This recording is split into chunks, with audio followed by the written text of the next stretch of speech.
Бортные хроники. Короткие истории про таемный свет бортніцтва ў Беларусі. Другі сезон. Усё пра бортную тэрміналогію.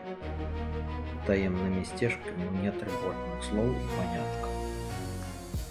Ну вось, мы з вами дабраліся ўжо да першага дрэва бортніка.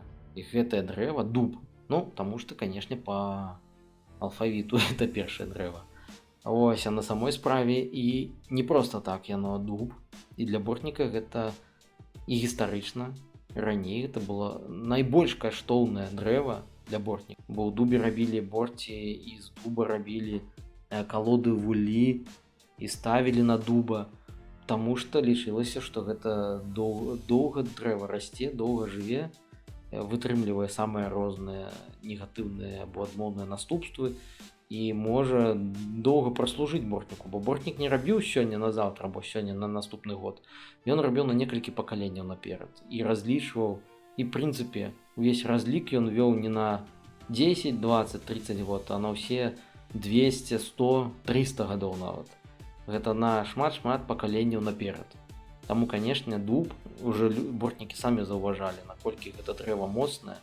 Ну, з імі працаваць цяжка, ну, якое яно моцнае, і дубовыя калоды вулі могуць доўга жыць і служыць самім пчолам. Таму, канешне, гэта дрэва спецыфічнае, але ж не так проста з дубам на самой справе, бо падабраць тое дрэва, якое падыходзіць, той дуб, які падыходзіць для бортніка і ў культуры бортніцтва, у яго кантэксце. Гэта тое, што назавецца, раней называлася бортным дрэвам, і сёння можна назваць там стойлам. Гэта трэба, каб былі пэўныя якасці гэтага дрэва. Калі мы кажам пра борт, гэта па сутнасці дупло ў дрэве, штучнае дупло ў дрэве, то не кожны дуб падыходзіць, а толькі той, што мае цёплы, калі там ёсць дупло, то яно не халоднае, ў сэнсе, што калі там пчолы жывуць або калі не жывуць, то у дрэве няма вільгаці, і няма холаду. Бывае так, вот у мяне ёсць адна борць, якую зрабіла сама прырода, па сутнасці, там пчолы жылі, слепета першыя гады жылі, потым яны загінулі. І вось калі я ўжо туды рукой залазіў, калі ўжо пчолы не жылі, залазіш вясной, а там проста, уже на вуліцы плюс 15, уже сонца свеціць паўсюль, это не сакавік месяц, а можа ўжэ нейкі нават быць і травень. Але туды у дупло тую руку засунула, там халадзень такая, што ледзь не замерзаюць. Калі, можа быць, пакласці туды, дык оно і замерзне. Такое холоднае. Ну, можа, таму пчолы загінулі, бо там вільгаці было шмат.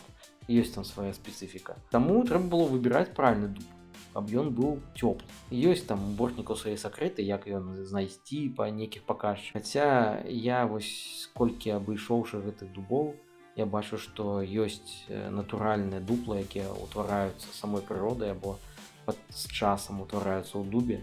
І вось сапраўды некаторыя засяляюцца слепетам, і там сапраўды ўнутры глядзіш, што там, не то, што там цёпла, і зімой там плюс 20. Не, там не так. У сэнсе, што не адчуваеш там той лішняй вільгаці, якая утвараецца. Ад такой ён больш сухі, па сутнасці. Ім рэбраны ўнутры ёсць, там, адным словам, свой цэлы космас. Гэта ўсё паўплывала, па сутнасці, на сам промысел, таму сам дуб лічыўся, што ён вытрымлівае калоды вуллі з дуба там не 100, 150, 200, 300 гадоў нават, таму што дуб не гніе ва ўяўленнях бортнікаў. Дуб больш, калоды з дуба або дуб больш трывалы да негатыўных або адмоўных кліматычных гэтых усіх з'яў, ападкаў. Хаця таксама трэба разумець і трэба даглядаць тую ж самую калоду вулі, не кідаць яго проста так, што раз з дуба, то можна ўсё што заўгодна. У некаторых месцах, дзе ёсць старыя калоды з дуба, дзе ўжо гаспадароў гадоў 30-40 ужо няма у жывых, а яны ўсе гэтыя 30-40 гадоў стаяць на тых же самых месцах, і не сказаць, што яны, зразумела, што яны дзесьці трухнеюць, дзесьці падгніваюць, хутчэй за ўсё, але ўсё роўна гэта ўсё роўно драўніна, бо сапраўды яшчэ калоды, і там можа і дзірак не быць. Не ва ўсіх выпадках, але бываюць. У маёй гаспадарцы адна ёсць такая гісторыя, доўгая гісторыя. Знайшоў я, значыцца, калодзіну з дуба, ну, ў сэнсе, калодзіну як камлё дрэва, адным словам, знайшоў. І пачаў я там, значыцца, рабіць у ім доўж, ды ўвогуле проста рабіць камору рабіць. Да, ўжо добра, што ў нас ёсць у 2025 годзе ёсць бензапілы, і можна не свердлаваць, а потым выбіраць. Але ўсё роўна у мяне ёсць і ручны інструмент, і бензапіла. Ну, бензапілой я, канешне, папрацаваў.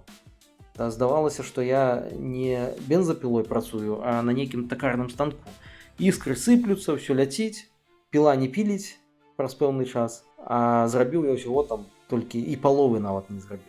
Ну добра, ну калодзіна-то ёсць, камора то ўжо пачатак ёсць працы, але ж адразу ж не зробіш, а то ўсё ў лесе было. Ну, ў лесе я адкаціў трохі на горку гэтую калодзіну, хаця яна, я не ведаю, мне здавалася, дуб праляжаў гадоў 20 проста на зямлі. Ну, ў сэнсе, вот эта частка калодзіны праляжала на зямлі гадоў 20. Я прыйшоў, пачаў рабіць. Пакуль рабіў, дык я зразумеў, што яна яшчэ сырая, не падсохла як трэба. Яшчэ і пах дубовы, ўсё ёсць. Трохі адкаціў, да, цяжкая штука, адкаціў трохі. Прыйшла вялікая вада.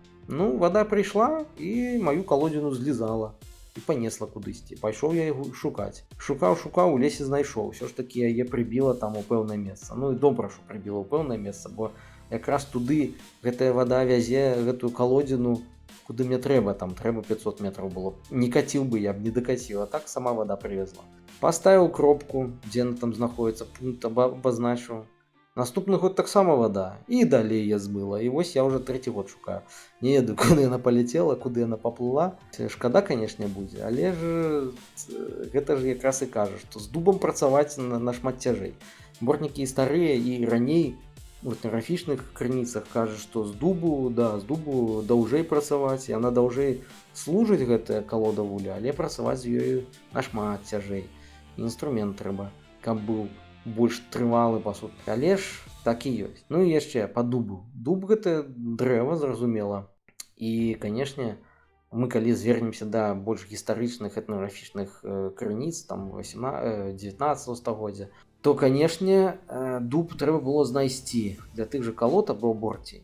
І, канешне, знаходзілі звычайна бортнікі тым, што пастуквалі па самому дрэву, слухалі яго, як яно звініць. Калі звініць як звон нейкі, то, значыцца, там у сярэдзіне трухлявая частка, то можна што зрабіць? Можна доўж зрабіць, дабрацца да сярэдзіны часткі, і там ужо трохі пашырыць сабе дупло, не сабе, а пчолам дупло, і зрабіць з гэтага цэлы ўжо борць. Ну, вось так это все адбывалася. У гістарычных крыніцах і этнаграфічных крыніцах дуб або калоды дуба, борці ў дубе, гэта лічылася больш такім доўгатэрміновым укладаннем бортніка, калі мы так назовем гэта все. Бо калі ўжо бортнік зрабіў там борць у дубе, то яна ўжо будзе служыць не 10, не 20, не 50, а 100, 200 і больш гадоў. У нас ёсць некаторыя дубы, і самы, не самы знакаміты, а адзін з вядомых дубоў, які мае і імя, пэўнае імя, які якраз звязаны з самім бортніцтвам, гэта дуб Мінтус. Мне неяк, калі я пачытаў самого Грукова Цярохіна, то там ёсць згадка пра тое, што яны паехалі ў Гомельскай вобласці, знайшлі там старога бортніка, якім паказаў, ці яны самі там знайшлі дуб Мінтус, на которым было якраз бортнае знамя. Мы таксама пра бортнае знамя паговорым з вами. І, значыцца, паехаў я туды шукаць, куды яны напісалі, а правда, напісалі толькі назву вёскі, і все. І што прыблізна там, где-то прыблізна 2 кіламетры, адным словом, стаяла там, а куды? На поўнач, на поўдзень, на ўсход, невядома куды, адным словом, ад гэтай вёскі. Ну, вёску я знайшоў, это добра. 2 кіламетры радыус сабе зрабіў прыблізна. А бегаў гэта не 1 год, я 4 гады бегаў. Там прыязджаў на месца, пайшоў у гэты бок, прашэрсціў, прапоўзаў, все, не знайшоў другі бок, і так хадзіў. Ну і 1 год, на 4-й год усё ж такі выпадкова быў знойдзены гэты дуб Мінтус. Хаця, правда, тут трэба казаць, што магчыма дуб Мінтус, бо сведка ўжо няма таго, которого записывалі в 80-х, 70-х годах, а апошнія мясцовыя жыхары, которые хоць штосьці маглі сказаць або ведалі, яны так сказалі, што а дзе тыя дубы Мінтусы, я не ведаю. Ну, як бы чуў, а дзе тыя дубы Мінтусы, я не ведаю. это адзіна такая згадка, я зразумеў, што я не адзін быў. Да, і мы там на месцы знайшлі іх два, па сутнасці. У першым засталіся яшчэ сляды або спіцы для того, каб калоду ставіць на прыблізна 10 метраў, мне здаецца, ад зямлі. Яны яшчэ захаваліся, да, такія. На другім дубе, нічога, ніякіх слідоў не знайшлі. Магчыма, магло быць, ужо невядома.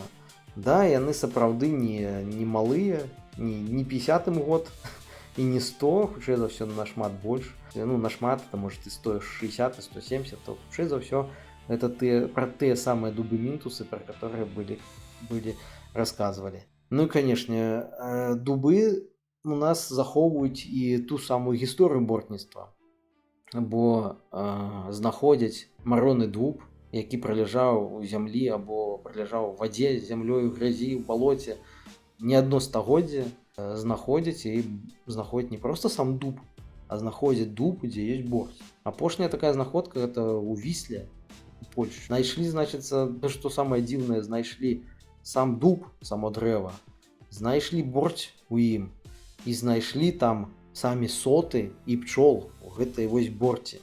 Вось так это все адбылося. Як гэта патрапіла ў ваду і што там адбывалася, гэта пакуль, няхай навукоўцы будуць разбірацца. Але вось такая вось і гісторыя. І таму дубы для нас захоўваюць вельмі шмат самай цікавай інфармацыі. Гістарычна, конечно, ізноў жа сустракаем розныя апісанні, што знайшлі там у балоце ці там у рацэ, адкапалі дуб, а ў тым дубе там таксама борць была. Таму самае цікавае гэта ўсё наш дуб. Для бортніка дуб гэта не проста дрэва. Гэта ягоная частка і гаспадаркі, і не толькі гаспадаркі, гэта частка яго промысла. А выбраць дуб, які падыходзіць для бортніка, таксама непростая задача. Не кожны ён падыходзіць. Я ўжо казаў, што для борці гэта прастукаць, каб усярэдзіне было пуста. Для калоды вугля самае галоўнае па сутнасці гэта выбраць месца, куды можна і калоду паставіць, сцягнуць яе тут, і самому бортніку залезці, бо бываюць такія дубы, што і не залезці, і не злезці, і калоду не паставіць, а бывае так, што лёгка любому злодзею залезці, не толькі я кажу там пра пчаладзёра, напрыклад, там мядзведь залезе, куніца палезе, хто заўгодна. Таму трэба было выбіраць заўсёды правільнае дрэва.